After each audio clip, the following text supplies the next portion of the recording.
வீட்டில் எதனா வளர்க்க கேட்டுக்கிட்டு இருக்கேன். இதில் ஏதாவது ஒரு பறவை வாங்கிட்டாங்க என் வீட்டில் வளர்க்கலாம். ஒன்றை வளர்க்குறதே பெருசு, இதில் ஒரு பறவை வேற வளர்க்கணுமா? போடி வேலையை பார்த்துக்கிட்டு எதனா ஒன்று பார்த்தா கேட்டுடுறா. இது வாங்கித்தா அது வாங்கித்தானேங்கிற வேலை இல்லை.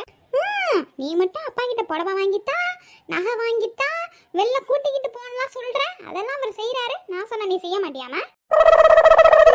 அதெல்லாம் நாளைக்கு நீ கல்யாணம் பண்ணிட்டு போவீல, அப்போ உன் புருஷன்ட்ட கேட்டுக்க. இப்போ என்கிட்ட எதுவுமே கேட்காத. வாப்பா. ஓஹோ, இப்போ நான் கேட்டதுக்கு நீ முடியாது முடியாதுன்றீல. நானும் நீ வீடு கூட்டும் போது முடியாதுன்னு சொல்றேன், பாத்திரம் விளக்குன்னு சொல்லும் போது முடியாதுன்னு சொல்றேன். இப்போ இனிமே நானும் முடியாது முடியாதுன்னு சொல்றேன். போ என்ன வம்பளத்தையும் வச்சுக்க. ஏன் அவ்வளோதான் உனக்கு செமிச்சு விடுவேன். செமிச்சு ஒழுங்கா வீட்டுக்கு வா போகலாம். எம்மோ இப்போ நீ வாயதலன்னு வச்சுக்கேன், நடு ரோட்டில் உட்காந்து அழுதுருவேன். என்னத்தையும் உனக்கு நல்லாவே தெரியும், பார்த்துக்க. ஏன்டி காலேஜுக்கு என்னத்துக்கு நீ போகிற? இதை தான் உங்கள் காலேஜில் சொல்லி கொடுக்குறாங்களா? எதனா அம்மா அப்பா கேட்கலான்னா நடு ரோட்டில் உட்காந்து அழுவு அப்படின்னு. அனாவசியமாக பேசாத. முடியுமா முடியாதா? இப்பே சொல்லிவிட்டேன். கிளி நான் வாங்கி தாரேன். அது பேண்டாவோ மோண்டாவோ நீ தான் அல்லணும். அது என்ன வேணுமோ தீனி வேணுமோ நீ தான் வாங்கி தரணும். நாளைக்கு வந்து வாங்கிவிட்டு எம்மா நொம்மான்னு என்கிட்ட அந்த காசு கிட்ட வெளுத்து சொல்லிவிட்டேன். இதையும் சரி சரி நான் பார்த்துக்கிறேன். அந்த கிளியை வாங்கித்தான்.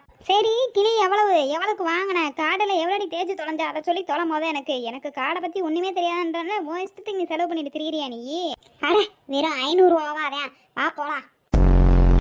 ஏமா 50,000 கிளி வாங்கினா கொஞ்சோண்டு ஸ்நாக்ஸ் ஃப்ரீயா தருவோமா? ஏன் வாங்காம போறாங்க?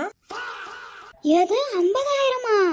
அடி பாதவத்தி, அதுதான் வெறும் 500 ரூபான்னு என்கிட்ட சொல்லிட்டு போறியா? எனக்கு விவரம் தெரியலன்னு வீட்டுக்கு போடி ஒன்று வச்சுக்கிறேன். ஓ, அந்த பொண்ணோட அம்மா நீங்க தானா? இந்தாங்க. ஏன் மொட்டை பையல, ஒரு கிளி 50,000 போதா உனக்கு? என்ன ஊரை ஏமாத்த பாக்குறியா? போலீஸை கூட கம்ப்ளைண்ட் பண்ணி வச்சுக்க. பாத்துக்க ஆளை மூந்தி மாதிரி சின்ன பிள்ளை வந்துருக்கு ஏமாத்திட்டு இருக்கிற நீ. உன் கடை நாளைக்கு இருக்காதிரியா?